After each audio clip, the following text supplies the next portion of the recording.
이 시간 우리에게 주시는 하나님의 말씀 함께 찾아보기 원합니다.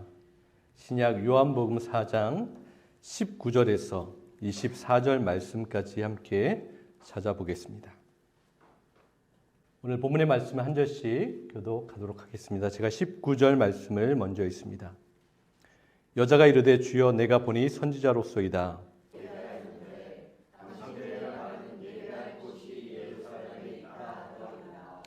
예수께서 이르시되 여자여 내 말을 믿으라. 이 산에서도 말고 예루살렘에서도 말고 너희가 아버지께 예배할 때가 이르리라. 너희는 알지 못하는 것을 예배하고 우리는 아는 것을 예배하오니 이는 구원이 유대인에게서 나니라. 아버지께 참되게 예배하는 자들은 영과 진리로 예배할 때가 오나니 곧 이때라. 아버지께서는 자기에게 이렇게 예배하는 자들을 찾으시느니라. 하나님은 여기시니 예배하는 자가 영과 진리로 예배할지니라. 아멘. 여러분, 우리가 어떻게 하면 예배를 잘 드릴 수 있을까요? 우리가 매주 예배를 드리고 참 지금까지 신앙생활해 오면서 수많은 예배를 여러분들 드리셨을 거예요. 그렇다면 우리가 어떻게 하나님께서 기뻐하시는 진정한 예배를 올려드릴 수 있겠습니까? 지난주 이사야서 6장을 통해서 우리는 함께 살펴보았어요. 하나님의 임재를 사모하는 예배자, 첫사랑과 간절함을 회복하는 예배자, 하나님을 목마름으로 찾는 예배자, 하나님께서 기쁨으로 찾으시는 한 예배자가 되겠다고 결단하고 함께 간절히 기도했습니다. 그렇다면 어떻게 예배 안에서 하나님의 임재를 온전히 경험할 수 있을까요? 하나님께서 기뻐하시고 인정하시는 예배를 드릴 수 있겠습니까? 예배가 중요하다고 하잖아요. 우리가 예배에 생명을 걸어야 한다라고 이야기합니다. 그렇다면 나는 어떻게 예배해야 할까요? 나의 예배는 기쁨과 감사가 가득합니까?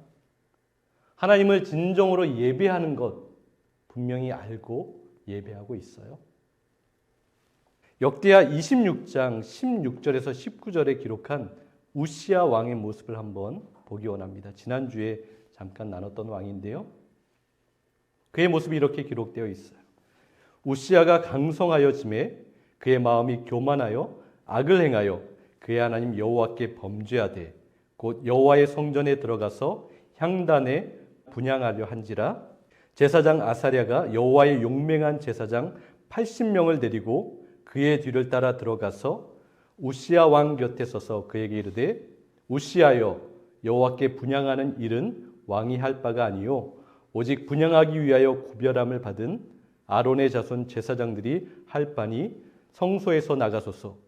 왕이 범죄하였으니 하나님 여호와께서 영광을 얻지 못하리이다. 우시야가 손으로 향로를 잡고 분향하려 하다가 화를 내니 그가 제사장에게 화를 낼 때에 여호와의 전 안 향단 곁 제사장들 앞에서 그의 이마에 나병이 생긴지라. 여러분, 우시야는 교만이 가득한 상태로 지금 예배를 드리고 있어요. 힘이 있고 강해지고 주위에서 자기를 지켜 세우는 말들에 취하게 되었어요. 이제 눈에 보이는 것이 없어요. 자기 힘으로 모든 것을 다 이뤘다라고 착각합니다. 하나님께서 행해 주신 거예요. 하나님께서 이루어 주셨어요. 하나님께서 강하게 하셨습니다. 그런데 강해지다 보니까 그가 어떻게 되었습니까? 그의 마음에 교만함이 가득 차게 되었어요. 그것이 하나님 앞에 악하게 되었습니다. 하나님을 제대로 알지 못하는 거예요. 전에는 하나님을 잘 따랐던 것 같은데 뚜껑을 열어보니까 그에게는 그것이 진실이 아니었어요. 하나님께 어떻게 예배하는 것도 중요하지 않습니다. 자신의 잘못을 지적하는 사람들이 있었어요. 그 앞에서 제사장들이 그것을 말렸어요. 그렇게 하면 안 됩니다 라고 했을 때 그는 그 말에 귀울이지 않았어요. 바로 정신을 차렸어야 합니다. 그것이 사는 길이었어요. 그런데 그는 그렇게 하지 않았어요. 자기보다 그들이 한참 밑이라고 생각하면서 더 화가 났어요. 더 분노했습니다. 그들에게 분을 발하였어요. 그들을 향한 화이기도 했지만 하나님께서는 하나님 자신을 향한 분노로 받아들이셨어요. 여러분, 예배할 때 가장 중요하게 마음에 새겨야 할 것이 무엇입니까? 겸손한 마음인 거예요. 가난한 마음으로 하나님 앞에 나아가는 것. 그것이 가장 중요합니다. 나는 감히 예배할 자격도 예배할 수도 없다라는 것을 인정해야 합니다. 철저히 알아야 하는 거예요. 예배할 때 크고 전능하신 하나님 앞에 내가 지금 서 있다라는 것을 깨달아야 합니다. 내가 가장 자격 없는 자인 거예요. 내가 죄인 중에 가장 큰 죄인이기 때문에 하나님 앞에서 예배할 수 없지만 하나님께서 은혜를 베풀어 주셔서 가장 낮아지게 하셔서 지금 예배할 수 있는 축복과 은혜를 누리고 있다는 것. 그것을 기억하고 인정해야 하는 거예요. 나에게 하나님의 은혜와 용서가 없이는 단 한순간도 살아갈 수 없다는 것을 기억해야 합니다. 여러분, 이것을 알면 예배하면서 누군가를 판단할 수 없습니다. 누군가를 비난할 수 없어요. 누군가를 보면서 무엇인가 잘못하고 있구나라고 그렇게 비판할 수 없습니다. 여러분, 예배의 첫 시작은 창세기 4장 26절에서 찾아볼 수 있어요. 셋도 아들을 낳고 그의 이름을 에노스라 하였으며 그때 사람들이 비로소 여호와의 이름을 불렀더라. 세 번역에 보면 이렇게 기록하고 있어요. 우리 함께 읽어볼까요? 셋도 아들을 낳고 아이의 이름을 에노스라 하였다. 그때 비로소 사람들이 여호와의 이름을 불러 예배하기 시작하였다. 여호와의 이름을 부르는 것, 주님의 이름을 부르는 것, 그것이 예배라고 말씀하고 있어요. 우리가 타는 목마름으로 쓰라린 마음으로 슬픔과 답답한 가운데서도 하나님을 간절하게 찾고 하나님을 부르짖고 하나님 앞에 나아갈 때 우리의 예배가 시작이 됩니다. 에노스라는 사람이 태어나고 사람들이 예배를 드리기 시작했어요. 그런데 이 이름의 뜻은 깨어지기 쉽다, 연약하다라는 그러한 뜻을 가지고 있어요. 셋이라는 사람이 에노스를 낳으면서 그러한 이름을 지어준 거예요. 왜 깨어지기 쉽다, 약하다는 이름을 지어줬을까요? 셋은 하나님 앞에서 깨달은 것이 있었어요. 하나님 앞에 살아가는 자들은 깨어진 자들이라는 것이죠. 연약한 존재임을 알았습니다. 그래서 그 아들을 낳고 그렇게 이름을 지었어요. 깊은 의미가 있습니다. 바로 예배는 연약함에서 시작이 됩니다. 예배는 깨어짐에서 시작이 되는 거예요. 내 교만이 깨어져야 하나님께서 예배를 받으십니다. 내 미움과 내 이기심과 내 욕심이 깨어져야 진정한 예배자가 되는 거예요. 우리 연약함이 하나님이 찾으시는 예배를 드리게 됩니다. 연약함은 우리가 이렇게 고백하게 합니다. 하나님, 저는 하나님 없이는 아무것도 할 수 없습니다. 내가 하나님 안에 있지 않으면 저는 안전하지 못합니다. 단 하루도, 단 한시도 하나님의 은혜 없이는, 하나님 없이는 살아갈 수 없습니다. 나는 약하기 때문에, 연약하기 때문에 그렇습니다. 우리는 이렇게 고백할 때 예배할 수 있는 거예요. 여러분, 이러한 마음을 가지고 예배해야 합니다. 하나님께서 원하시고 기뻐하시는 예배의 모습인 거예요. 여호와의 이름을 불렀다는 것은 무엇입니까? 바로 하나님을 찾았다라는 거예요. 우리가 누군가 이름을 부를 때 그냥 아무런 의미 없이 부르나요? 그 사람이 나를 바라보고 나에게 다가오길 위해서 누군가를 부르는 거예요. 여호와의 이름을 불렀다. 주님의 이름을 불렀다. 하나님께서 우리를 바라봐 주시고 내가 하나님 앞에 나아가서 무릎 꿇고 경배하며 하나님 앞에 영광을 드리는 그러한 모습이 되는 겁니다. 이 시간 여호와의 이름을 부르시기 바랍니다.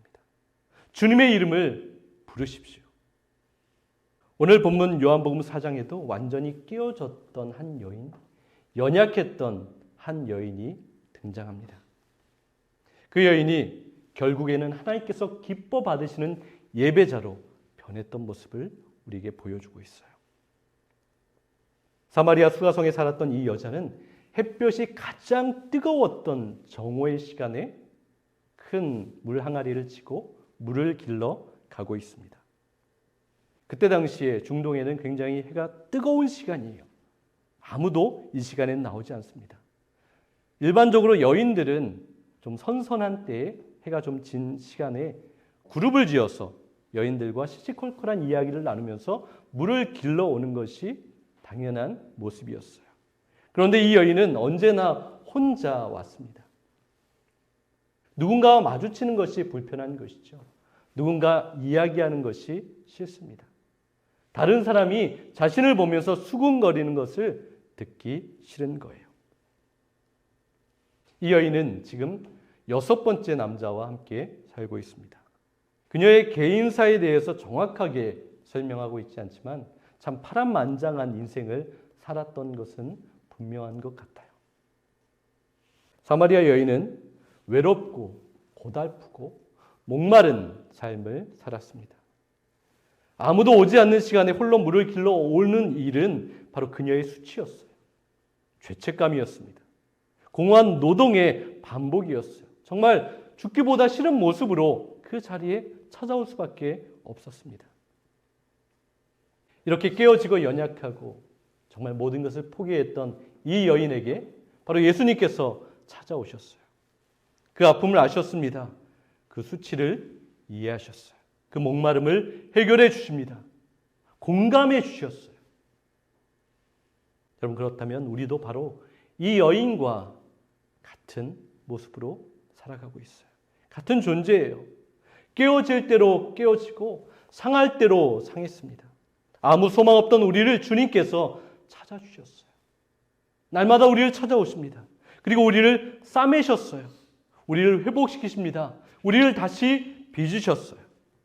우리 모든 죄를 사하시고 영원한 생명수로 우리의 목마름을 해결해 주셨습니다. 예수님을 이렇게 만난 사람은 그 마음 가운데 솟아나는 소망이 있습니다. 그것은 진정한 예배를 드리고자 하는 그 갈망이 그 마음 가운데서 일어나는 거예요. 이 여인에게도 이러한 마음이 생기기 시작했습니다. 성령님께서 우리 마음과 생각 가운데 하나님을 예배하는 것이 가장 귀하고 소중하고 가장 큰 축복임을 분명하게 알게 하시는 거예요. 그것을 깨닫게 하십니다. 본문 19절에서 20절에 여자가 예수님께 이렇게 질문합니다. 여자가 이르되 주여 내가 보니 선지자로소이다. 우리 조상들은 이 산에서 예배하였는데 당신들의 말은 예배할 곳이 예루살렘에 있다 하더이다. 이 질문에 21절에서 22절에 예수님께서 이렇게 대답하시죠. 예수께서 이르시되 여자여 내 말을 믿으라. 이 산에서도 말고 예루살렘에서도 말고 너희가 아버지께 예배할 때가 이르리라. 너희는 알지 못하는 것을 예배하고 우리는 아는 것을 예배하노니 이는 구원이 유대인에게서 남이라. 여러분, 장소가 중요하지 않습니다. 예배는 환경이 중요하지 않아요. 화려하고 웅장하고 편안하고 안락하고 완벽한 음향과 성가대와 찬양팀과 악기의 모든 것이 아름답게 조화를 이루어서 예배를 마치고 났을 때 정말 큰 은혜 받았다. 예배 참 좋았다. 예배 완벽했다. 라고 이야기하는 사람들을 참으로 많이 봅니다. 그런데 여러분, 그것이 예배의 본질이 아닙니다. 아무리 모든 것이 다 갖춰지고 멋지고 화려하게 했더라도 그 마음 가운데, 그 중심 가운데, 그 공동체 가운데 겸손과 깨어짐과 연약함과 낮아짐이 없으면 울리는 꽹과리밖에 되지 않는다는 거예요. 다니엘은 사자굴에서 예배했습니다. 사드락과 메삭, 아벳느고는 뜨겁게 불타는 용광로 안에서 하나님을 예배했어요. 욥은 잿더미 위에서 자신의 살을 찢으면서 하나님 앞에 예배했어요. 요나는 물고기 뱃속에서 예배합니다. 바울과 실라는 감옥 깊은 곳에서 예배합니다. 초대교회 1세기 성도들은 빛 한 줄기 들지 않는 그 카타콤, 아주 깊은 동굴에서 하나님을 예배했어요. 여러분, 어디서나 하나님을 예배할 수 있다는 거예요.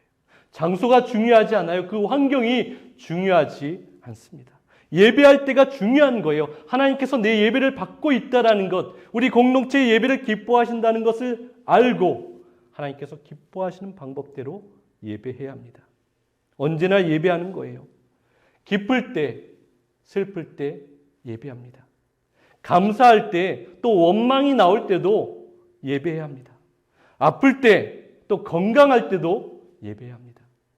사방이 막혔을 때, 형통할 때, 바로 그 모든 때가 하나님께서 우리의 예배를 받기 원하시는 그때이고 그 환경입니다. 본문 4장 23절을 한번 보세요. 한번 같이 읽겠습니다. 아버지께 참되게 예배하는 자들은 영과 진리로 예배할 때가 오나니 곧 이때라. 아버지께서는 자기에게 이렇게 예배하는 자들을 찾으시느니라. 하나님께서 우리에게 무엇인가를 찾으신다라는 것은 요한복음 4장 바로 이것이 유일합니다. 하나님은 우리의 예배를 찾으신다라고 해요. 하나님께서 진정 영과 진리로 예배하는 자를 찾고 계신다. 우리가 하나님께만 사로잡혀 있을 때 하나님은 기뻐하십니다. 하나님은 우리가 영과 진리로 예배하기를 원하세요. 24절 한번 볼까요? 다시 한번 읽겠습니다. 하나님은 영이시니 예배하는 자가 영과 진리로 예배할지니라. 아주 강한 명령어가 사용되어 있어요. 이렇게 말하는 것이 아니에요. 너희가 영과 진리로 좀 예배해 줄 수 있겠니? 너희가 영과 진리로 예배하는 것을 선택할 수 있겠니? 이러한 의미가 아니라 너희는 무조건 분명히 영과 진리로 예배하라라고 하나님께서 말씀하세요. 그렇다면 영과 진리로 예배한다는 그 뜻, 그 의미가 무엇일까요? 이것을 알아야 우리가 영과 진리로 예배하잖아요. 우리가 예전에 사용했던 개역 한글 성경 버전이 있습니다. 거기에는 이 영과 진리를 신령과 진정으로라고 번역을 하고 있어요. 그래서 예배드리는 사람이 가져야 할 태도라고 이해했어요. 신실한 모습, 그 간절한 마음을 이야기한다라고 이해하기도 했습니다. 그런데 그러한 의미가 아닌 거예요. 원문의 의미를 보면 먼저 영은 성령 하나님을 의미하고 있어요. 성령님만이 우리를 진정한 예배자가 되게 하십니다. 성령님께서 우리 안에 계셔서 우리를 도우셔서, 성령님은 보혜사, 우리를 도우시는 분이시잖아요. 우리가 예배할 수 있게끔 성령님께서 역사하셔서 우리가 영의 예배를 드릴 수 있게 되는 거예요. 우리는 우리의 약한 결단으로 예배할 수 없습니다. 우리의 악한 마음으로 예배할 수 없어요. 우리의 부족함으로 진정한 예배를 드릴 수 없습니다. 사마리아 여인도 예배하기를 원했지만 진정한 예배를 지금까지 드릴 수 없었어요. 그러나 이제 성령님께서 그 깨어진 여인을 회복시키시고 성령님을 의지하여서 예배할 수 있는 자로 변화시켜 주셨어요. 그래서 우리는 우리를 도우시는 성령님을 우리도 함께 의지해야 합니다. 성령님께서 우리가 기쁨으로 감격하며 찬양하게 하는 거예요. 우리가 찬양할 때 우리 마음 가운데 간절함과 뜨거움을 주시는 것은 누구십니까? 성령님께서 그렇게 찬양하게 하시는 거예요. 성령님께서 사모함으로 말씀을 듣게 하십니다. 성령님께서 간절함으로 기도하게 하시는 거예요. 서로 사랑하게 하시고 서로 돌보게 하시고 서로 격려하게 하십니다. 그렇다면 성령님께서 우리를 예배하게 하시는 거예요. 영으로 예배한다는 것은 성령님을 의지하여서 우리를 도우시는 그 은혜 안에서 기쁨으로 찬양하고 또한 설교를 듣고 하나님 앞에 헌금하며 예배하는 거예요. 그리고 진리로 예배한다라고 하잖아요. 영과 진리로. 진리는 예수님을 의미합니다. 예수님 안에서 예배하는 거예요. 예수님을 의지해서 예배하는 겁니다. 예수님은 내가 곧 길이요 진리요 생명이라고 말씀하셨어요. 진리는 바로 예수님인 거예요. 진리로 예배한다는 것은 바로 예수님을 통해서 예배할 수 있습니다. 우리가 다른 것을 통해서 예배할 수 없어요. 많은 사람들이 예배하는 것 같지만 예수님이 없이 예배할 수 없다라는 거예요. 예수님을 통하여서 예수님이 말씀하시는 것을 순종하며 예배할 때 우리의 예배는 하나님께서 기뻐 받으시는 예배가 됩니다. 그래서 예수님의 십자가 사랑을 붙들어야 합니다. 예수님의 치유와 회복을 의지하고 예수님의 보혈로 모든 죄와 상처와 어둠이 사라진 것을 믿음으로 그렇게 예배하는 거예요. 그것을 확신하며 하나님 앞에 나아가야 합니다. 또한 진리는 말씀을 의미합니다. 예수님은 말씀으로 오셨어요. 오직 하나님의 말씀만 의지하며 예배하는 거예요. 하나님의 말씀이 어떻게 예배하라고 하신 그것을 따라서 그대로 예배하는 겁니다. 에베소서 5장 19절을 한번 보세요. 같이 한번 읽을까요? 시와 찬미와 신령한 노래로 서로 화답하며 여러분의 가슴으로 주님께 노래하며 찬송하십시오. 히브리서 10장 24절에서 25절 말씀도 함께 읽겠습니다. 서로 마음을 써서 사랑과 선한 일을 하도록 격려합시다. 어떤 사람들의 습관처럼 우리는 모이기를 그만하지 말고 서로 격려하며 그날이 가까이 오는 것을 볼수록 더욱 힘써 모입시다. 그럼 우리는 진리의 말씀을 따라 그 말씀이 우리에게 가르쳐 주시는 대로, 말씀이 우리에게 인도하시는 대로 그렇게 예배하는 겁니다. 가슴으로 주님께 뜨겁게 찬양하는 거예요. 서로 마음을 쓰고 돌아보는 것입니다. 사랑과 선한 일을 서로 격려하고 도전하고 함께 세워가는 거예요. 힘쓰는 이유는 무엇입니까? 영과 진리로 예배하기 위해서 힘쓰는 거예요. 하나님을 높이기 위해서, 하나님의 뜻대로 살아가기 위해서 우리는 힘쓰고 애씁니다. 빌립보서 3장 3절 말씀도 함께 같이 읽겠습니다. 하나님의 성령으로 예배하고 그리스도 예수님을 자랑하며 육적인 것을 신뢰하지 않는 우리가 참 할례를 받은 사람입니다. 하나님의 성령으로 예배하라고 말씀합니다. 예수님을 자랑하라고 말씀하고 있어요. 세상의 것, 내 육신의 것을 자랑하지 말라고 하십니다. 성령 안에서 예수님만 자랑하고 내가 드러낼 것들을 드러내지 않고 주님께서 원하시는 것을 내 삶 가운데 드러낼 수 있는 삶이 되어야 합니다. 우리는 큰 것을 자랑하고 싶어요. 더 많이 있는 것을 드러내려고 합니다. 멋진 것, 성공한 것만을 보여주기 원합니다.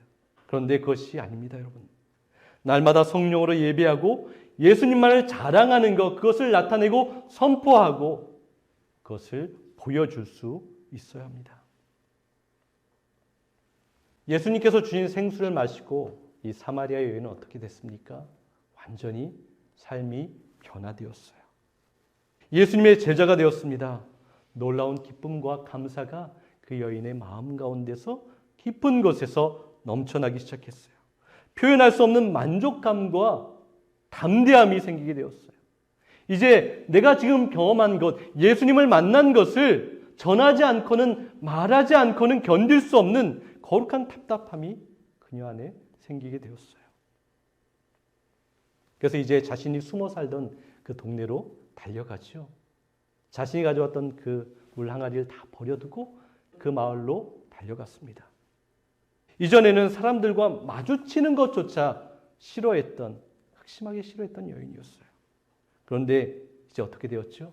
그녀가 먼저 한 사람 한 사람 찾아다니면서 먼저 말을 걸고 있어요. 예수님에 대해서 이야기합니다. 자신의 수치스러움, 감추고 싶은 과거, 그것이 노출되는 것, 그것이 그렇게 중요하지 않았어요. 39절 한번 보세요. 여자의 말이 내가 행한 모든 것을 그가 내게 말하였다 증언하므로 그 동네 중에 많은 사마리아인이 예수를 믿은지라. 그녀가 가서 자신에게 있었던 그 부끄러움과 수치를 다 이야기하였어요. 나에게 이러한 것들이 있었는데 내가 지금 만난 예수님이 나의 모든 것을 다 알고 있었고 나를 회복시켜 주셨다라고 그렇게 이야기했을 때 그 사마리아에 있었던 많은 사람들이 예수님을 믿게 되었다라고 기록합니다. 이 여인을 통해서 그 마을 전체가 바로 예수님을 믿게 되는 영적인 부흥이 그 땅 가운데 임하게 되었어요. 하나님을 예배하는 영과 진리로 하나님 앞에 나아가는 자들이 있게 되었습니다. 이 여인의 삶은 이제 예배하는 자의 삶이 되었어요. 그러한 인생이 되었습니다. 나를 살리신, 나를 위로하신, 나를 풍성하게 하신, 나를 구원하신, 나의 목마름을 해결하신 예수님을 따르고 섬기는 자가 되었어요. 매일이 예배가 되었습니다. 여러분, 예배는 우리가 살아가는 삶의 모습인 거예요. 우리가 단 한 번 드리고 끝나는 것이 아니라 우리의 삶의 모습이, 우리의 모든 것이 예배라고 선포합니다. 우리가 말하고 행동하는 것, 아주 작은 것까지 포함하는 거예요. 내가 살아가면서 행하는 모든 것들이 하나님을 예배하는 것이라고 우리에게 말씀하세요. 히브리서 13장 15절을 한번 보세요. 우리는 예수로 말미암아 끊임없이 하나님께 찬미의 제사를 드립시다. 이것은 곧 그의 이름을 고백하는 입술의 열매입니다. 끊임없이 하라고 하세요. 우리가 주일에 한번 예배드리고 끝나는 것이 아니라 끊임없이 매 순간 매일의 삶 가운데 하나님을 찬미하는 것이 이어져야 한다라고 우리에게 말씀하시죠. 매일매일의 삶 가운데 이루어져야 하는 거예요. 그러나 여러분, 진정한 예배자에게는 열매가 나타납니다. 하나님께서는 그렇게 예배하는 자들에게는 분명한 확실한 열매가 맺혀진다라고 하셨어요. 그 진리를 히브리서 그 다음 구절에서 알려주고 있는데요. 히브리서 13장 16절 말씀을 함께 읽겠습니다. 선을 행함과 가진 것을 나눠주기를 소홀히 하지 마십시오. 하나님께서는 이러한 제사를 기뻐하십니다. 하나님께서는 예배자, 우리의 삶 가운데 하나님께서 원하시는 분명한 삶의 열매가 맺혀지기를 기대하고 원하십니다. 선을 행하는 것도 예배입니다. 나의 것을 나누는 것도 예배입니다. 복음을 나누는 것, 그리스도를 전달하는 것, 나의 삶 가운데 있었던 부끄러운 과거와 상처를 가지고 주님을 자랑하는 것, 선포하는 것, 주님께로 돌아오게 하는 것, 그것도 예배라고 하나님께서 말씀하세요. 하나님이 기뻐하시는 뜻을 이 땅 가운데 행하는 것, 그것이 예배입니다. 우리는 이 시간 공동체의 예배를 주일에 드리잖아요. 이 공동체의 예배를 마치고 나서 하나님께서 우리를 우리의 삶의 자리로 파송합니다. 꼭 성교제에만 가야 파송받는 것이 아니에요. 매주 예배 드리고 우리의 삶의 자리로 예배를 하기 위해서 하나님은 우리를 파송하시는 거예요. 세상으로 파송받아서 하나님께 다짐한 것들이 있잖아요. 이 예배 자리에서 다짐한 것을 삶의 자리에서 행하는 것입니다. 받은 말씀을 붙들고 말씀대로 살고 말씀을 전해야 합니다. 세상에 빛이 되고 소금이 되어야 합니다. 예배와 삶이 분리될 수 없어요.